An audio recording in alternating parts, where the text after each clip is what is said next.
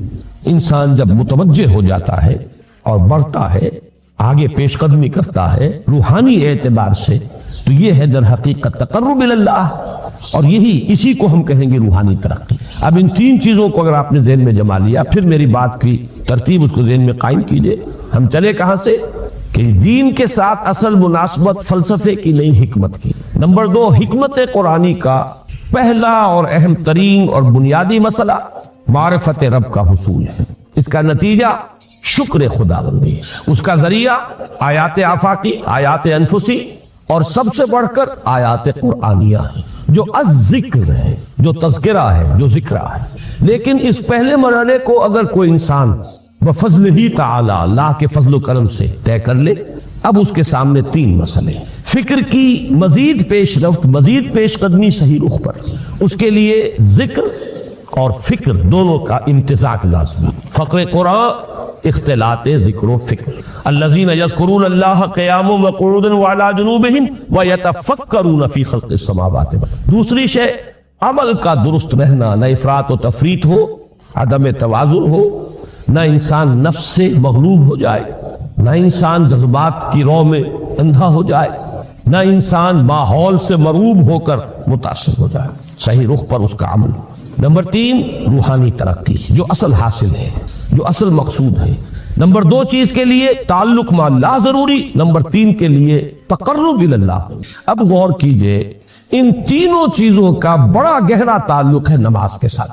ان تینوں کے لیے ستون کی حیثیت نماز کو ہے، لہذا ایمان کے بعد یا معرفت رب کے بعد حکمت دین کا اہم ترین مسئلہ نماز، صلاۃ، اس لیے کہ ایک طرف یہ انسان کو اللہ کے ساتھ ایک گہرے تعلق کا ذریعہ فراہم کرتی، اپنے تمام مصروفیات میں سے، ان مشغولیتوں میں جن میں گم ہونے کا خدشہ ہوتا، نکلو۔ 24 گھنٹے کے معمولات میں سے کم 5 مرتبہ تو لازماً نکلو، اور اپنے آپ کو ذرا، اپنے حواس کو بھی، اپنی باطنی کیفیات کو بھی ذرا تازہ کرو۔ اگر کوئی گندگی، نجاست، کسی طرح کی ناپاکی کا کوئی معاملہ ہے طہارت حاصل کرو. طہارت سے تمہارے اندر روح کو بھی بالیدگی ہوگی, تمہارے حواس بھی تازہ ہوں گے, تم گویا کہ بحیثیت کل تمہاری ہستی چاق و چوبند ہو جائے گی. وہ کسل, وہ سستیاں, وہ جو ایک کثافتیں ہوتی ہیں, ان سب سے نجات حاصل کرو. اور اب اپنے رب کے حضور میں کھڑے ہو جاؤ, اس کے ساتھ اپنا عہد بھی تازہ کرو, اس کی اہم صفات کو بھی اپنے ذہن میں پھر مستحضر کرو. یہی وجہ ہے, دیکھیے میں نے جو آیات آپ کو شروع میں سنائی تھی, سورہ لقمان کی 2 آیتیں, پہلی آیت میں اس کا ترجمہ کر چکا, دوسری آیت وَلَقَدْ وَإِذْ قَالَ لُقْمَانُ لِابْنِهِ وَهُوَ يَعِظُهُ يَا بُنَيَّ لَا تُشْرِكْ بِاللَّهِ إِنَّ الشِّرْكَ لَظُلْمٌ عَظِيمٌ. اس کے بعد درمیان میں کچھ مضمون آ کر پھر وہ آیت مبارکہ آئی, یا بنی اقم الصلاۃ وامر بالمعروف وانہی عن المنکر واصبر علی ما اصابک. گویا کہ اہم ترین چیز, بنیادی ترین چیز, اللہ کو محض پہچان لینا کافی نہیں ہے, یاد رکھنا ضروری ہے. اللہ یاد رہے گا تو فکر صحیح آگے بڑھے گا, اللہ یاد رہے گا اور اس کے ساتھ ایک گہرا تعلق جو ہے برقرار رہے گا تو عمل درست رہے گا. بالکل یہی بات سورہ طٰہٰ میں جو پہلی وحی حضرت موسیٰ علیہ السلام پر ہوئی, اور پہلا مخاطبہ ہے, چونکہ حضرت موسیٰ کو یہ انبیاء کرام کے مقدس گروہ میں ایک امتیازی حیثیت حاصل ہے کہ ان سے براہ راست گفتگو ہوئی ہے, اگرچہ صرف ایک پردہ تھا, اوٹ من ورائے حجاب گفتگو ہوئی ہے, لیکن یہ کہ کوئی فرشتے کا درمیانی جو ہے وہ لنک نہیں تھا. براہ راست اللہ تعالیٰ نے حضرت موسیٰ علیہ السلام سے کلام فرمایا. کلم اللہ موسیٰ تکلیما, موسیٰ سے تو اللہ نے کلام فرمایا جیسے کہ کلام کیا جاتا ہے. تو پہلا مخاطبہ ہے, یہ پہلا مکالمہ ہے, پہلی وحی کہیے, اسی میں یہ الفاظ بھی موجود ہیں, اننی انا اللہ لا الہ الا انا فاعبدنی واقم الصلاۃ لذکری. یہ گویا کہ حکمت قرآنی کا ایک بہت بڑا خزانہ ہے یہ آیت مبارکہ, کہ خود حضرت موسیٰ علیہ السلام کو جو ہدایت دی جا رہی ہے, میں ہوں, میں اللہ, اننی انا اللہ لا الہ الا انا, میرے سوا کوئی معبود نہیں, فاعبدنی, بس میری بندگی, میری عبادت, میری پرستش, میری محبت, اس کو اختیار کرو. وَأَقِمِ الصَّلَاةَ لِذِكْرِي, اور نماز کو قائم رکھو میری یاد کے لیے. بلکہ اسی سلسلہ کلام میں آگے چل کر سورہ طٰہٰ میں آتا ہے, کافی گفت و شنید کے بعد جب حضرت موسیٰ نے کچھ معذرت بھی کی, کچھ دعائیں بھی کی, اللہ نے ایک دعا قبول بھی کی کہ ان کے بھائی کو بھی شریک کر دیا, حضرت ہارون کو بھی. اس کے بعد پھر جب فرمایا کہ اب جاؤ فرعون کی طرف, تو اس میں فرمایا وَلَا تَنِيَا فِي ذِكْرِي, اور دیکھنا یہ جو عظیم مشن تمہارے کندھے پر آ گیا ہے, بڑا بھاری اور کٹھن ایک فرض ہے جو تم پر عائد ہو گیا ہے, اس کے لیے سب سے بڑی تمہارے پاس جو قوت کا ذریعہ ہے وہ نماز ہے. فَلَا تَنِيَا عَنْ ذِكْرِي, میری یاد میں کبھی غفلت نہ کرنا, اس میں کبھی کوئی کمی نہ آنے دینا. جیسا کہ میں نے عرض کیا تھا کہ جیسے ہی وہ تعلق جو ہے کمزور پڑتا ہے یا منقطع ہو جائے معاذ اللہ, تو پھر انسان گویا کہ شیطان کے لیے ایک لقمہ تر بن جاتا ہے. اب آپ غور کیجئے, تیسری شے تقرب الی اللہ, اس کے حوالے سے بھی جو فرائض اور نوافل کی بات ہے اس کو اس ذہن سے نکال کر یہ سمجھیے کہ اس میں نماز کا کیا مقام ہے, اس لیے کہ نماز فرض بھی ہے, نماز نفل بھی ہے, وہ تو دونوں میں شریک ہو جائے گی. اب اس کو لفظ صلاۃ کے حوالے سے آپ ان دونوں چیزوں کو سمجھیے. صاد لام واو یا یہ چونکہ حروف علت ایک دوسرے سے بدلتے رہتے ہیں,